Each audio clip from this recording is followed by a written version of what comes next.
Well, here we are live, and I'm here at the school. Out the window, there's the kitchen. I'm, uh, I made oatmeal, and then I made a nice squash soup with chicken. Um, Christmas Eve is a culmination for me of memories of family. Because in my family, my father particularly was gaga for Christmas because it was an outlet of his artistic bent.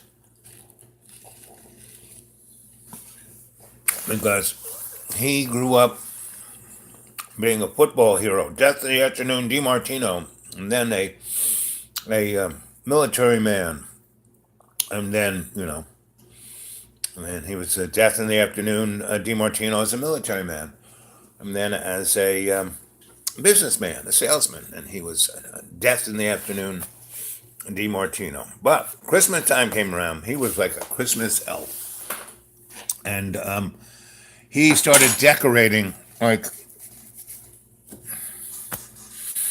you know Fourth of July. He started doing stuff, but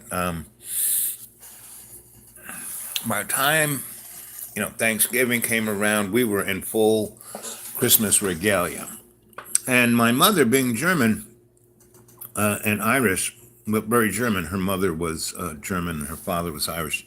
So she was a baker, and a maker of Christmas. So we didn't really buy Christmas decorations. We made them, especially when I was a kid. I mean, we had stuff that my father kind of got from his father because his father was kind of gaga for Christmas too. And so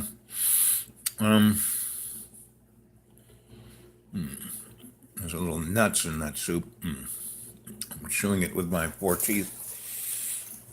Anyway, so this whole process of decoration was really connected very interestingly to Advent, which is starts 4 Sundays before Christmas.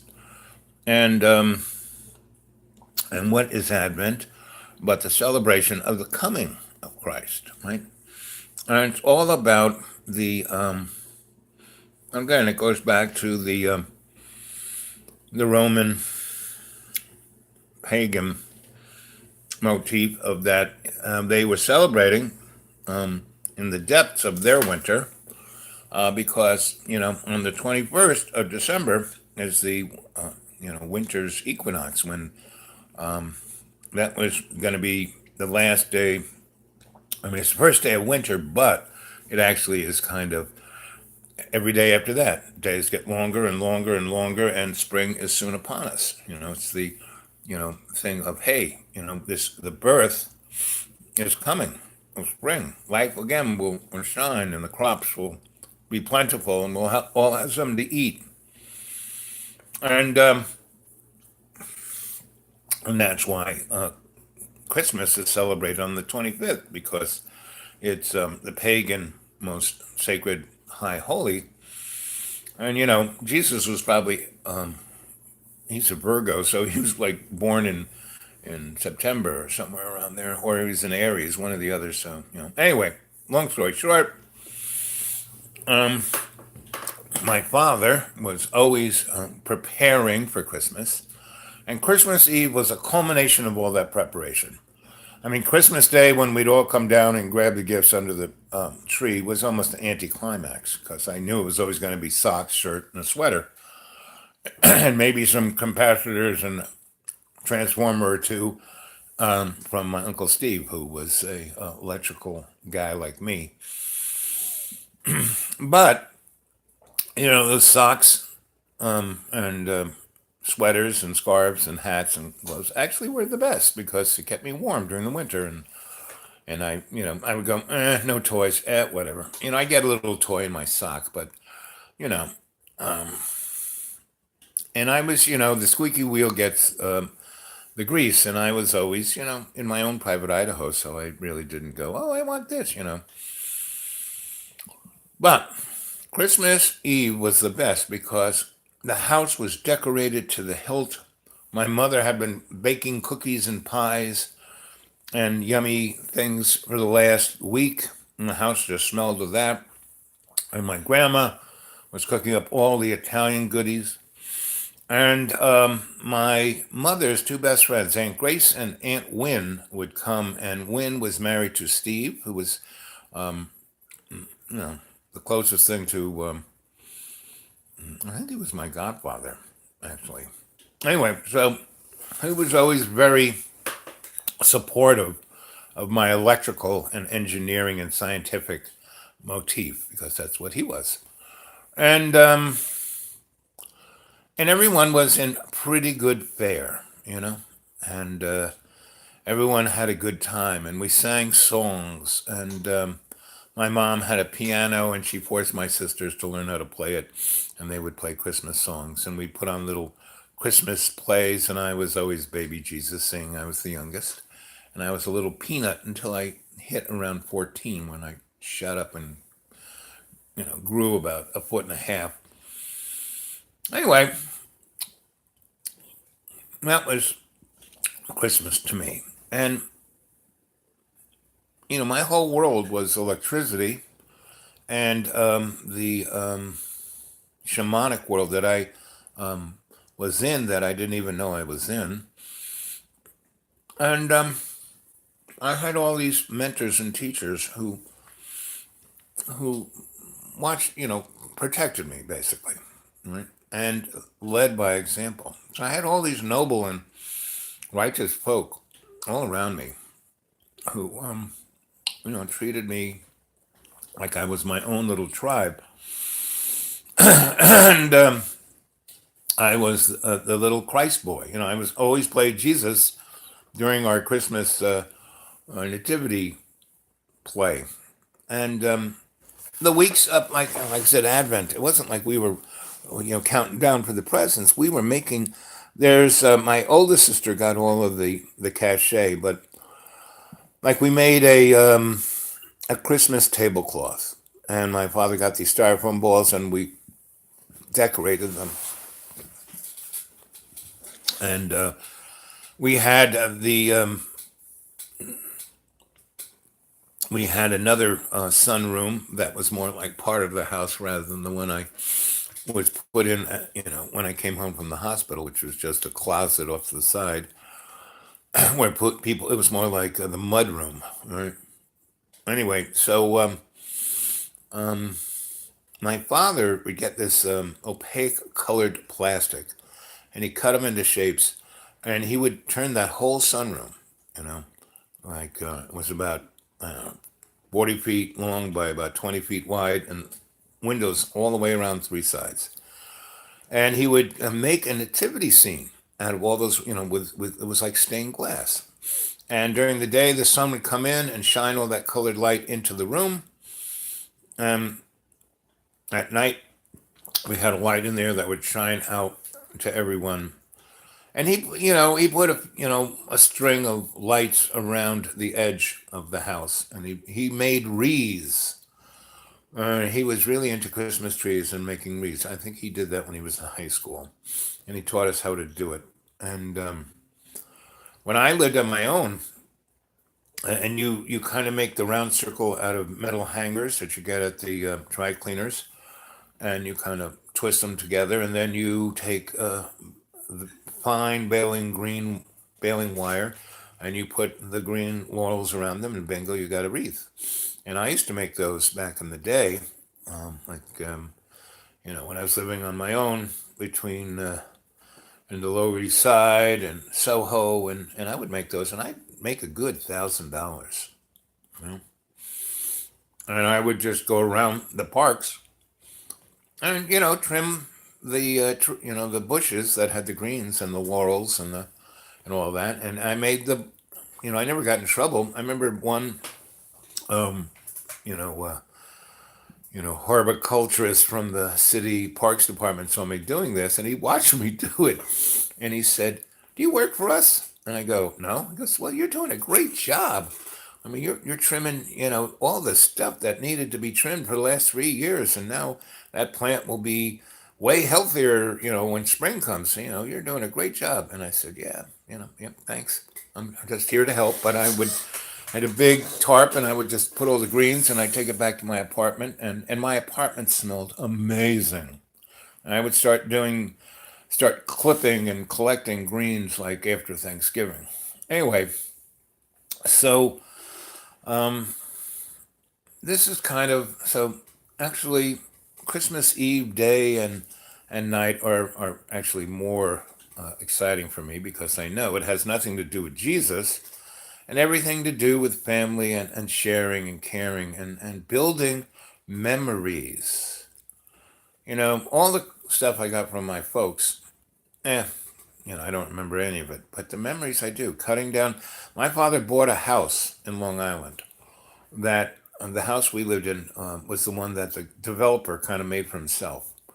And it had the biggest yard. I mean, it had been like a farm strip of probably maybe 60, 70 acres, and he broke it up into like 8 lots or 5 lots.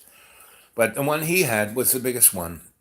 And he had planted all kinds of bushes and trees, and he had a whole stand of Christmas trees, like 100 of them. And when we moved there, they were about 3 or 4 feet high. But by the time second Christmas came around, there were a number of them that was big enough to cut down, and we would go there.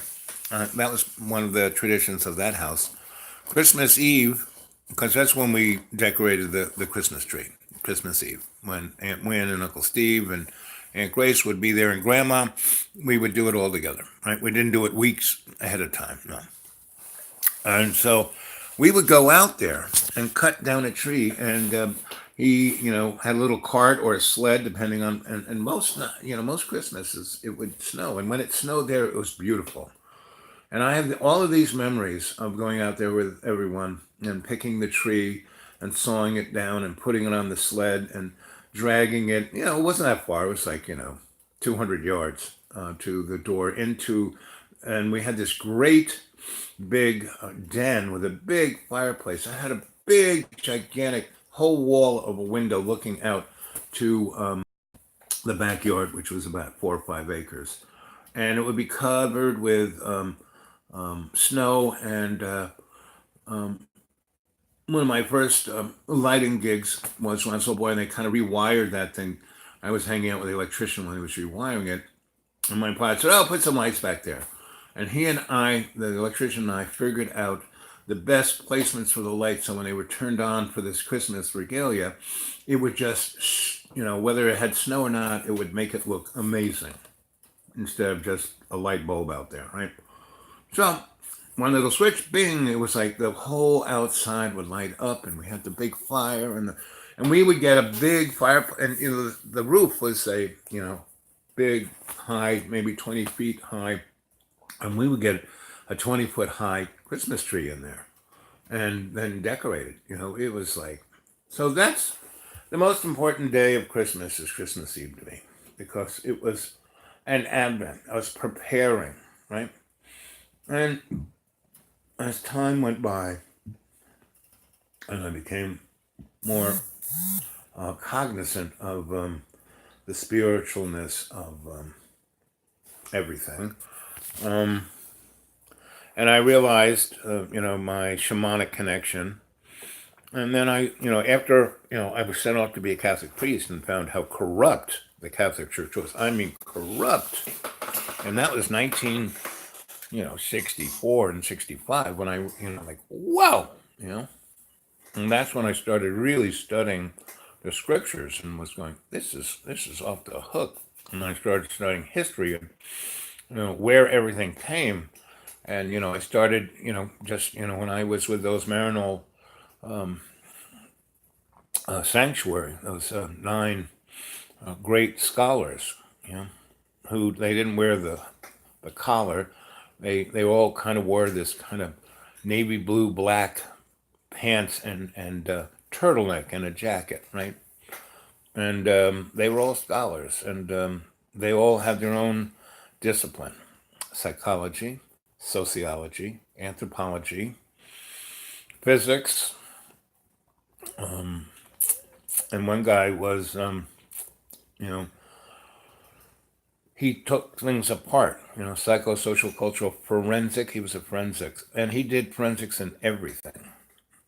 And he was a mathematician too. So anyway, I started seeing around, between the ages of 9 and 15, that nothing was the way I was told it was. And that didn't bother me because, you know, I was in my own private Idaho from birth until around 14. That's when it like hit me upside the head when I went to the seminary, Canterbury. And it was so corrupt. And I rebelled. And they guys nearly frigging killed me. I mean, physically put me in the hospital twice. And when I called up my parents going, get me out of here, they just said, oh, tough it out. And that's when I realized they weren't connected very well to what was going on. And I also kind of realized that it wasn't their fault, you know? And that's when I realized that you can't blame other people for what's going on in your life. Oh, mommy did the daddy did the blah, blah, blah. No. That's why I kind of really struck out. I mean, I've always been on my own path. I always was able to find someone who would teach me righteously by leading by example. And everyone else was addicted to mass consumerism. And that's, what Christmas has turned into, a corporate holiday, a pagan corporate holiday. And so the only thing that I can appreciate of this is the memories of love. And every year, I kind of look like Santa, and when this comes around, I was in the library a few weeks ago, and they had Santa there. And he was this kind of pimply faced kid who had pillows in him and, a fake beard that they hadn't even glued on, and it was just kept falling off. And all these kids were lined up. And as I walked in, they were like looking at him, looking at me, looking at him, looking at me. And they left the line where I was sitting down. They came over. You're the real Santa, aren't you? You came up and checked on this loser. I said, well, don't be so hard on a guy, Santa can't be every place at all times. And by the way, I am not Santa. You're not? No, I am Santa's younger brother, Bob. Bob? Yeah, I'm Bob Claus. Bob Claus, what do you do? And I say, well, I run the union for the elves, and I take care of the naughty and nice list, and I know every one of you and what you've done. And half of them look sheepily, the other look. And anyway, and then the lady who runs the place came over to me and says, Al, go upstairs to your circle, your. I said, okay. And no, we want to see Bob. And I said, kids, just go sit on Santa's lap. So that was the very obvious dynamic of Christmas. And the library does that because they do a lot of great things for that community, that neighborhood, right? Of course, that neighborhood's the richest in the neck of the woods. That library should be over in Melrose, where the poorest people live, but no, they don't even have a library. And there are no Santa Clauses. And for that neighborhood, there is no real Christmas, except yesterday, which was Sunday, the Sunday before Christmas, the Salvation Army tried to do their best, and they had everyone go there real early, and they gave everyone Christmas pajamas, pants and a shirt, and little LV shoes and LV hats. And basically, they trimmed a big tree. I mean, I helped decorate the place before Advent. And but for this event, they had a big alive tree, not a fake tree, so it would smell, and had the kids decorate it. And then they had breakfast, and then they gave them all presents. And then we had services. And that's, the little 20 seconds of a video I did of the Salvation Army. Anyway, so let's see what you guys are saying. Let's see. Merry Christmas, Merry everything. Noel, hey, Amy, morning all. Yep, all the above. So I'm cooking here, because that's, the memories of my Christmas. So I'm,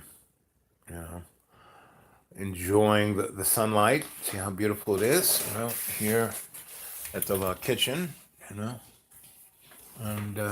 it's not too cold. It's maybe 38 degrees outside, not too cold. And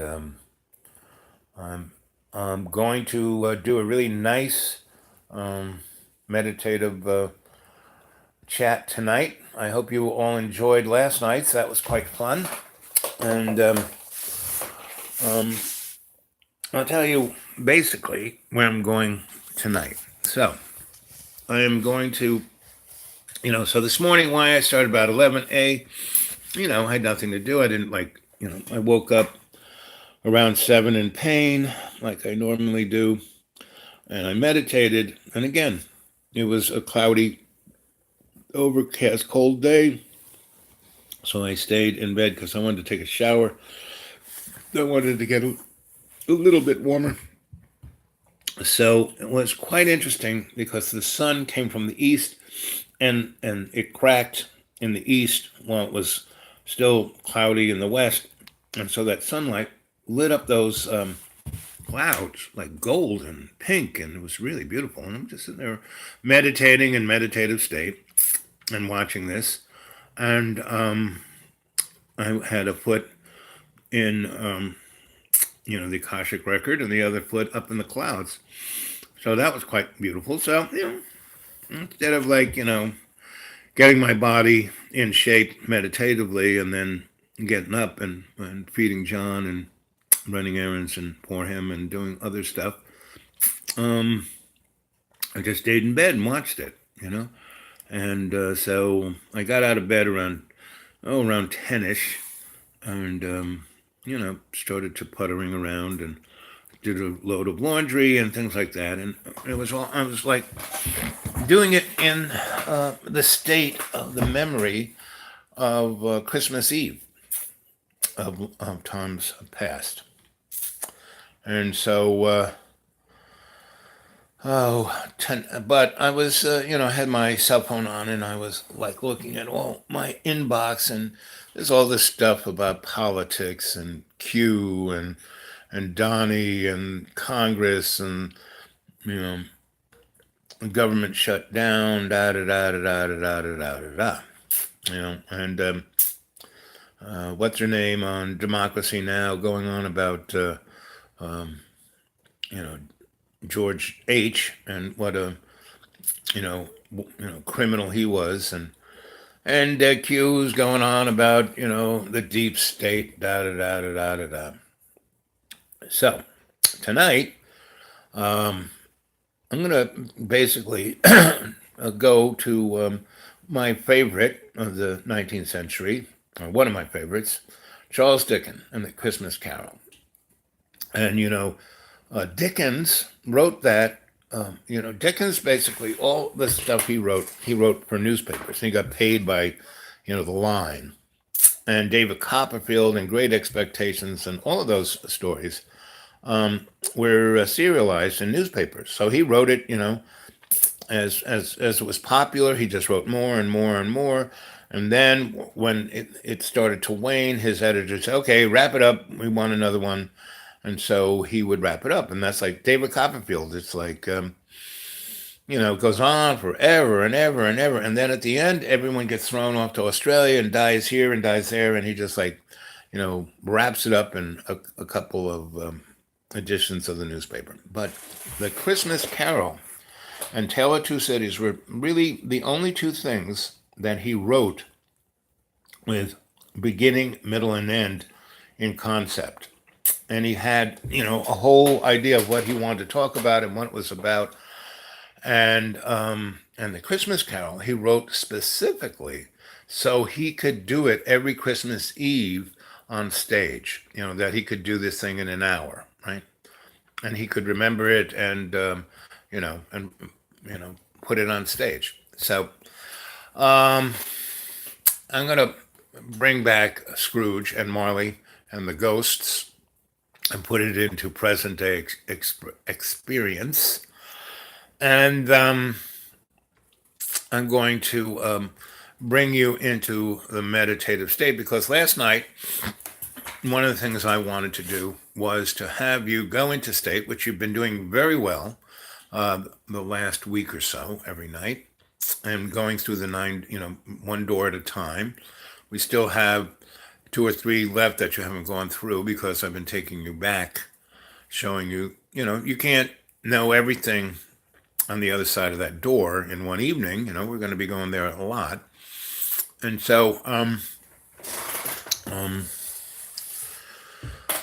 last night, I wanted to make sure that you could be in state, be in the world on the other side of that door, that dimension, and still communicate through chat. So you could like multitask, right? And you all did that pretty well. And you were at first a little bit, oh, I shouldn't do this. I should just, and then I said, no. I want you to do that. And then you all tried a little bit at it and saw that you could do it. And so that's in preparation tonight because what's going to happen is we're going to start at 7 p.m. or thereabouts. And we're going to be in the experience of the Christmas Carol. And you're going to be able to chat at the same time. So that's what you're looking forward to tonight around 7 p.m. And I'm asking the AI to watch our back, Sophia, watch our back. Don't let folk interrupt. Don't let the nosy nerds of negative, blah, blah, blah, interrupt our Christmas Eve celebration. Well, enjoy the day. I'm going to, and I'll see you this evening. And I love you all. And it's been 27 minutes. So at 28 minutes and 28 seconds, I'll sign off. And I'll see you tonight. Okay? Morning all. Go Bug Nuts.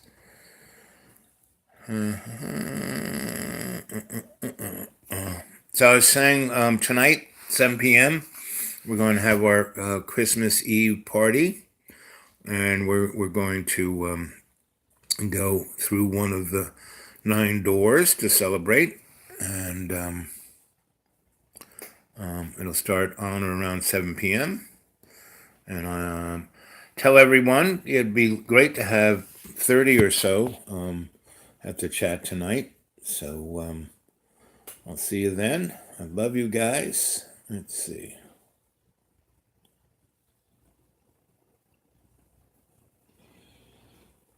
Dragon Pugnut, Angie, Inc.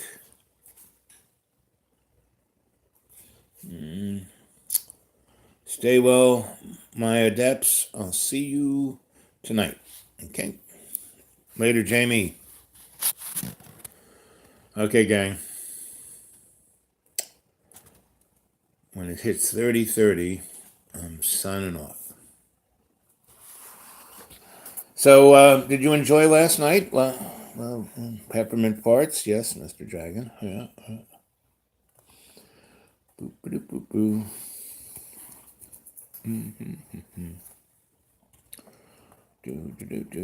29 and 29 is when I'm out of here. 5, 4, 6, 7, 8. See you later. See you tonight. Love you guys.